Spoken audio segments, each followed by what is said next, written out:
O ano de 1997 foi particularmente conturbado nas penitenciárias brasileiras. Com a população carcerária crescendo rapidamente, houve uma série de rebeliões, fugas e mortes. Era esse o cenário que a pesquisadora escocesa Fiona Macaulay contemplou ao assumir a área responsável pelo Brasil na ONG Anistia Internacional. Naquele ano de 1997, ela veio ao Brasil, visitou presídios e, ao final do processo, a organização produziu um relatório sobre a situação carcerária no país. Desde então, Macaulay, 56, que hoje é professora do Departamento de Estudos pela Paz, na Universidade de Bradford, na Inglaterra, nunca abandonou o tema da segurança pública no Brasil. O que mudou foi que hoje em dia tem muito mais pesquisas sérias sobre o sistema carcerário, mas em termos de melhorias das condições, a situação piorou. Tento entender por que isso acontece e, se a solução já está dada por muitos pesquisadores brasileiros, diz ela. O interesse pela América Latina veio por acaso para a escocesa, estimulado pelo cenário da política internacional da década de 1980. Quando terminou a graduação, que cursou na Universidade de Oxford, recebeu uma bolsa para estudar na Universidade de Massachusetts, nos Estados Unidos. Era a época em que os EUA, sob a liderança do então presidente Ronald Reagan, financiavam os chamados contras-grupos guerrilheiros de direita que travaram uma longa guerra civil com as tropas do governo da Nicarágua. Interessou-se pela América Latina e resolveu se mudar para a Nicarágua. Passou um ano dando aula de inglês para professores na Universidade de León. De volta à Inglaterra, fez mestrado pela Universidade de Oxford, com tese sobre a situação da mulher na nova democracia chilena. Conheceu brasileiros no ambiente acadêmico e ficou fascinada pelo país. Seu doutorado foi uma comparação do papel das mulheres nos sistemas políticos brasileiro e chileno. Ela veio ao país pela primeira vez em 1993. Quando assumiu a área brasileira da Anistia Internacional, o problema da superlotação nos presídios brasileiros era urgente para quem pensava em direitos humanos. Ao deixar a organização, Macaulay sentiu que havia pouca pesquisa sobre o assunto. Como considerava o tema importante, decidiu seguir por esse caminho, onde publicou estudos sobre o sistema de justiça criminal. Hoje, diz ela, pelo menos essa realidade mudou muito. Há muitas análises sérias em vários estados. Mas o problema continua, lamenta. Meu interesse sempre foi pelo fracasso. As pessoas costumam pesquisar sucessos, mas eu tento entender por que as coisas dão erradas, diz ela. O sistema criminal e carcerário brasileiro parece um prato cheio. O que mais me fascina é entender como as tentativas de reduzir a população carcerária não deram certo.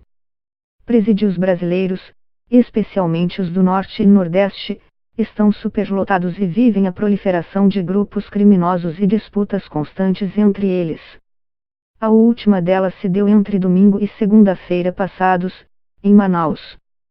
Pelo menos 40 detentos foram encontrados mortos em 4 unidades do sistema prisional na cidade na segunda, número que se soma a outros 15 mortos em um presídio da capital amazonense no domingo.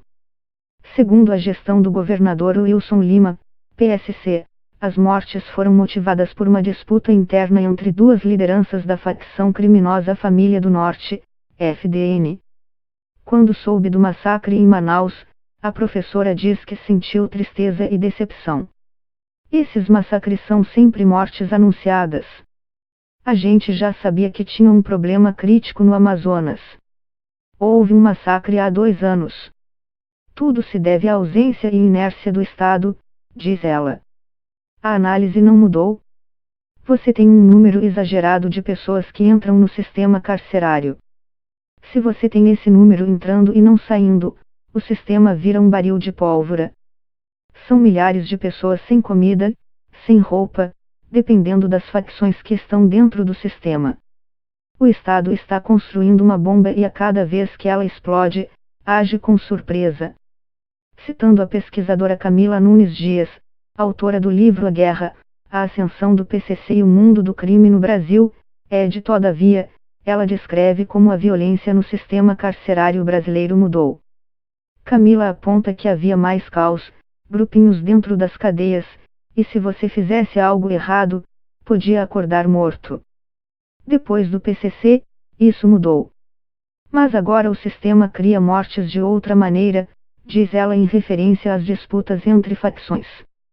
A novidade, desta vez, é que a disputa se deu dentro de uma mesma facção, a FDN. Durante um ano, 1 milhão de prisioneiros entram e saem do sistema. É uma máquina de radicalismo, afirma. Se é consenso que prender menos é a solução, por que isso não acontece? De acordo com pesquisa do Instituto Igarapé, que estuda a segurança pública no Brasil e em outros países, a população carcerária da América Latina dobrou desde 2000, crescendo a uma taxa mais rápida do que em qualquer outra região. Isso se explica, opina Macaulay, pela expansão do narcotráfico e aumento das taxas de criminalidade. Macaulay acredita que o medo da população também gera demanda por encarceramento. Isso reverbera no judiciário? Juízes têm medo de ser vistos como fracos. Como não querem ser criticados, preferem mandar para a cadeia. A tendência é de virar uma bola de neve, diz ela. A população quer prender mais, a justiça atende para mostrar que está sendo dura, e assim segue. Para ela, a falta de clareza da legislação acabou levando muitos usuários a serem condenados como traficantes.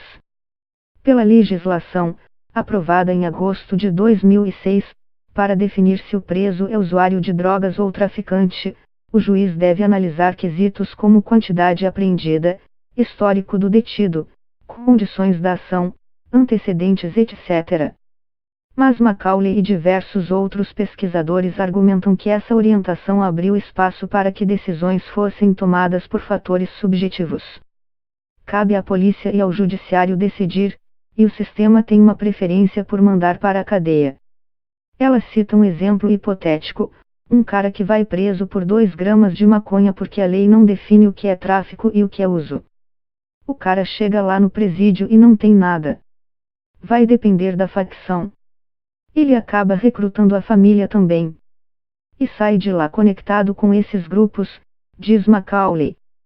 Outras políticas que não entregaram o que prometeram, diz ela, foram a de medidas cautelares, medidas intermediárias, como o uso de tornozeleira eletrônica, que não funcionam porque o Estado tem que arcar com os custos, e audiências de custódia, ação permanente em que presos em flagrante são rapidamente levados a um juiz, que decide sobre a legalidade daquela detenção, evitando que pessoas passem meses dentro da cadeia sem que seus casos sejam devidamente analisados. Passei um período observando essas audiências. Em muitos casos os suspeitos vão presos. E com frequência são pessoas pobres, que roubaram alguma coisa insignificante, moradores de rua. Ficava imaginando o custo de mandar essas pessoas para a cadeia. É um enorme desperdício de dinheiro, diz ela. Políticos não gostam de falar sobre crime porque depois as pessoas vão cobrar, diz ela, rindo. Nos anos do PSDB e PT houve boas intenções, mas sem detalhes. Nunca era um planejamento claro quem vai fazer o que, quais são as metas, os prazos. Foram construídas novas prisões, mas a lógica interna ficou a mesma. Macaulay não é otimista sobre os possíveis resultados da decisão do governo de enviar lideranças que ordenaram os massacres para presídios federais. Conheço gerentes do sistema prisional que se recusam a mandar membros de facções para o sistema federal, diz ela, que emite pareceres sobre prisões brasileiras para o governo britânico tomar decisões sobre extradições. Isso porque eles voltam mais envolvidos com o crime organizado do que eram antes. Você está ajudando a espalhar as lideranças pelo Brasil inteiro, diz ela. As autoridades justificam essas transferências dizendo que nesses presídios os suspeitos terão sua comunicação com o mundo externo restrita e com isso seu poder de agir seria reduzido. Macaulay discorda dessa premissa. A ideia de que não haverá comunicação entre presos é absurda, é impossível impedir completamente. Eles sempre fazem isso, transferências para presídios federais, e o poder das facções não diminuiu. Mas então como acabar com o poder das facções? Para ela, a redução carcerária trará isso. Ela defende que pessoas que estão na cadeia por crimes não violentos sejam mantidas fora do sistema. Seria mais barato e você tiraria as pessoas das mãos das facções, diz ela. A prioridade, diz ela, é evitar a qualquer custo que a pessoa entre no sistema carcerário. Não posso enfatizar isso o bastante. Tem que haver oferta de possibilidades, como penas alternativas. A pesquisadora diz que lugares que adotaram medidas para não prender pessoas que tenham cometido crimes não violentos não registraram um aumento de crimes. Isso foi testado na Holanda, na Califórnia, diz ela. A maioria dos crimes de drogas não são violentos. A maioria dos presos por drogas estão presos por uso ou venda, não tem nada a ver com violência. A venda de drogas não tem uma vítima evidente. O cara vende maconha para um universitário. E daí? O que mudou? Se você tira essa pessoa da rua, alguém entra no lugar dela. Onde vai parar a máquina de construir penitenciárias? Se pergunta. Mas se isso não mudar e a pessoa for mantida no sistema, o que fazer? Se você for falar com um diretor de presídio, ele vai dizer: o meu trabalho é manter ordem. Como você faz isso? Com atividades. Há instrumentos de controle no sistema. Boas penitenciárias entendem isso. Isso pode funcionar num país mais pobre do que Holanda e Estados Unidos e que passa por crise econômica. Ela diz que o próprio Brasil tem soluções. O que acho interessante no Brasil é que, num lugar com 27 estados, contando o Distrito Federal, e mais de 5.000 municípios, não dá para generalizar. Há coisas boas, diz Macaulay. Cita como exemplo um programa de ressocialização em penitenciárias pequenas de São Paulo que ela estudou por um período. Havia uma tentativa de fato de reintegração dessas pessoas na sociedade. Havia um trabalho com a família, que vivia perto, havia curso profissionalizante. As taxas de reincidência eram baixas. Eu vi que você pode gastar seu dinheiro de várias maneiras. Ou você ajuda essa família junto com a pessoa que cometeu o crime, ou gasta o dobro, o triplo, no sistema penitenciário, diz ela. É muito paralisante dizer que não somos um país desenvolvido, por isso não podemos fazer nada.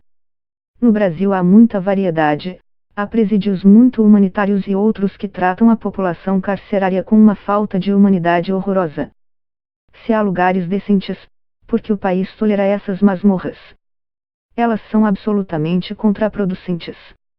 Há muita diversidade no sistema carcerário do Brasil.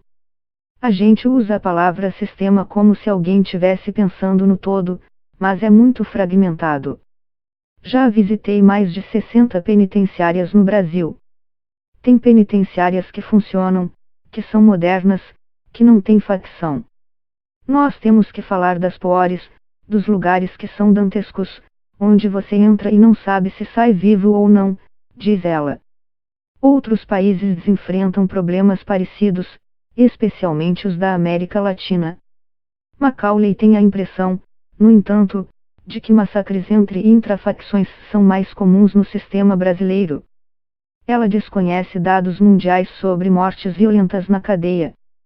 É provável que países com pouca mortalidade, como a Holanda, os tenham, mas outros, como a Venezuela, provavelmente não, opina. Ela explica que acontecem muitas mortes em outros países, e muitas vezes é uma questão de descaso incêndios, como o que aconteceu em Honduras, em 2012, que matou 300 pessoas.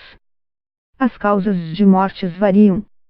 Em alguns países, há grupos violentos organizados nas penitenciárias, como na Venezuela, por exemplo.